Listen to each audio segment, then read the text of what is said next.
किसी को रखवाया भूखा तो किसी से करवाए कई टेक। कितने स्ट्रिक्ट डायरेक्टर है संजय लीला भंसाली, बताया उनके एक्टर्स ने। संजय लीला भंसाली जैसे फिल्म मेकर के साथ काम करना लगभग हर एक्टर का सपना होता है, लेकिन जिन एक्टर्स ने उनके साथ काम किया है उन्हें वो खूब स्ट्रिक्ट लगे हैं। अब हाल ही की बात ले लीजिए, अदिति राव हैदरी जिन्होंने हीरा मंडी में बिब्बो जान का किरदार निभाया था, उन्होंने कहा था कि संजय लीला भंसाली ने उन्हें सीन परफेक्ट करने के लिए लंच स्किप करने की हिदायत दी थी। दरअसल अदिति को एक गुस्से वाला सीन करना था और उस सीन में अदिति को ढकेलने के लिए संजय ने सबको लंच ब्रेक दिया, लेकिन अदिति को नहीं। हाँ, उनके परमिशन से ही। इस पर अदिति कहती है, और फिर उन्होंने कहा कि हम इस दृश्य को शूट करने जा रहे हैं और मुझे छोड़कर सभी को लंच ब्रेक दिया। उन्होंने पूछा, क्या ये ठीक है? मैंने कहा ठीक है, इसीलिए मैंने खाना नहीं खाया और इससे मुझे वास्तव में मदद मिली। इसलिए मैं अपनी वैन में वापस चली गई और मैंने बस उनके द्वारा कही गई हर बात के बारे में सोचा। मुझे एक कहानी मिली। मैं वापस आई और हमने इसे शूट किया और ये ठीक था। इसके अलावा भी जब हीरा मंडी की हसीनाएं the great Indian Kapil show पर आई थी तो भी उन्होंने कई किस्से शेयर किए, जहां ऋचा चड्ढा ने कहा कि एक डांस सीक्वेंस के लिए उन्हें 99 रीटेक करने पड़े, तो वही बाकियों ने कहा कि चाहे कुर्सी ठीक से ना रखी हो या पर्दे सही ढंग से ना हो, इन सब के लिए संजय लीला भंसाली रीटेक करवाते थे। अगला किस्सा रणबीर कपूर का है। ब्लैक में भंसाली को असिस्ट करने के बाद उन्हीं की फिल्म सावरिया से एक्टिंग की दुनिया में कदम रखा रणबीर कपूर ने। लेकिन रणबीर ने एक किस्सा ऐसा शेयर किया था जिसमें उन्होंने बताया था कि भंसाली उनको मारते थे। जी हाँ, दरअसल रिपोर्टेडली 2016 में नेहा धूपिया के शो में रणबीर ने कहा था, वो मुझे पीट रहे थे। एक समय के बाद ये इतना बढ़ गया कि मुझे इतनी यातना महसूस हुई कि मुझे फिल्म छोड़नी पड़ी। मुझे लगता है कि ये मेरी जॉब में 10 या 11 महीने हुए थे और मैंने कहा, सुनो, मैं ये नहीं कर सकता, ये मुझ पर हावी हो रहा है। मुझे लगता है कि मैं बहुत संवेदनशील और भावुक हूँ और वो मुझे बहुत अच्छी तरह से जानते हैं।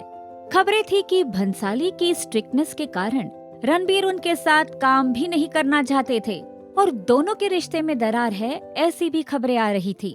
हालांकि अब जल्द ही भंसाली की फिल्म लव एंड वॉर में विकी कौशल और आलिया भट्ट के साथ वो भी नजर आने वाले हैं। चलिए अब बात करते हैं काशी बाई यानी कि प्रियंका चोपड़ा की। भंसाली का शूटिंग करने का तरीका देख प्रियंका का भी मन हुआ था कि वो बाजीराव मस्तानी छोड़ दे। इस बात को किसी और ने नहीं बल्कि उन्हीं के को स्टार रणवीर सिंह ने फिल्म कंपेनियन से बातचीत के दौरान कहा था। वो प्रियंका के बारे में बात करते हुए कहते हैं, एक बार बाजीराव मस्तानी नामक फिल्म के सेट पर गई थी जिसका निर्देशन श्री संजय लीला भंसाली ने किया था और मुझे लगता है कि वो श्रीमान की अनूठी शैली के लिए तैयार नहीं थी। तो पहली बार मैंने प्रियंका चोपड़ा को अजीब से देखा। वो ऐसी थी, क्या हो रहा है, क्या ये सच है, क्या मैं ट्वाइलाइट जोन में हूँ, क्या ये सचमुच हो रहा है, क्या इस प्रकार की बातचीत वास्तव में हो रही है। रात के 9 बजे है और हमने एक भी शॉट नहीं लिया है, क्या चल रहा है। इसी में आगे जोड़ते हुए वो कहते हैं, वो उस बीस्ट के लिए तैयार नहीं थी जिसे प्यार से संजय लीला भंसाली के नाम से जाना जाता है। तीसरे दिन वो ऐसी थी जैसे मेरा काम हो गया, मैं जॉब छोड़ना चाहती हूँ, मैं घर जा रही हूँ। मतलब संजय लीला भंसाली की फिल्म मेकिंग प्रक्रिया ने शुरू में प्रियंका को भी किया था खूब परेशान। वैसे हीरा मंडी में उस्ताद जी का किरदार निभाने वाले इंद्रेश मलिक ने हमसे हुई एक्सक्लूसिव बातचीत में खुलासा किया कि उनका एक्सपीरियंस कैसा रहा था संजय लीला भंसाली के साथ काम करने का। उन्होंने तो ये तक कह दिया कि संजय लीला भंसाली उनके सपनों में आकर उनका गला दबाते थे। सुनिए क्या कहा उन्होंने। औ में होना और डर के काम करना वो मेरे से होता नहीं। एज एन एक्टर मैं खुल नहीं पाता हूँ। सो ग्रेजुअली जब मैंने हीरा मंडी में गया तो मैं उनको बोला कि सर, वो मेरे सपने में आ जाते थे रात को और मेरा गला दबा रहे होते थे। मैं बोलता था जाके, सर आप ना कल मेरे सपने में आके मेरा गला दबा। सो उन्होंने मुझे बहुत कंफर्ट जोन में आने की परमिशन दी और इजाज़त दी कि मैं फ्लो में जाऊं। मुझे मेरे डायलॉग्स इम्प्रोवाइजेशन उसकी permission the and I am really thankful. मुझे फैलने का मौका दिया, जिसके लिए मैं उनका शुक्रगुजार हूँ कि उनको कॉन्फिडेंस मेरे में आया, कि उन्हें इतना कॉन्फिडेंट फील करा पाया मैं कि हाँ मुझे, एंड बाय गॉड्स ग्रेस वो सिंक कर गई चीज़। तो फिर मैं ऑ में तो रहा उनकी, आज भी हूँ और हमेशा रहूँगा। एक हिचक ख़त्म हुई ताकि उससे परफॉर्मेंस पे फ़र्क ना पड़े। तो मैं उनसे खुल के पूछता था, 20 50 सवाल करता था जब तक मैं सेटिस्फाइड नहीं होता था। हाँ, परफेक्शनिस्ट हैं, परफेक्शनिस्ट से ऊपर भी कोई लफ्ज़ हो तो वो हैं, और अपने आप में एक अलग इंस्टीट्यूट है। बहुत कुछ सीखने को मिला है और मिलता रहेगा। अध्ययन सुमन भी कायल है संजय लीला भंसाली की डायरेक्शन के। सुनिए उन्होंने क्या कहा था।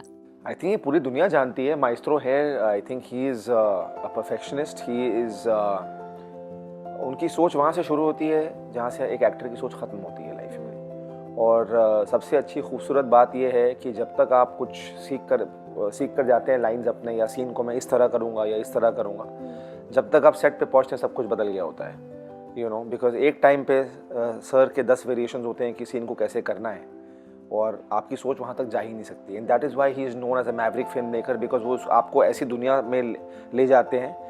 दैट इज़ वाई पीपल से कि क्या परफॉर्म किया है एक्टर्स ने उनके शो में, it's because of him honestly. ये तो रही अध्ययन की बात, लेकिन खबर थी कि एक बार गंगूबाई काठियावाड़ी की सेट पर आलिया भट्ट काम से इतना ज्यादा एग्जॉस्ट हो गई थी कि उन्हें हॉस्पिटल लेकर भागना पड़ा था। तो कुछ ऐसा रहा है एक्टर्स का संजय लीला भंसाली के साथ काम करने का एक्सपीरियंस, थोड़ा खट्टा तो थोड़ा मीठा। वैसे संजय लीला भंसाली कितने भी स्ट्रिक्ट हो, लेकिन हर एक्टर की तमन्ना एक ना एक बार उनके साथ काम करने की होती ही है।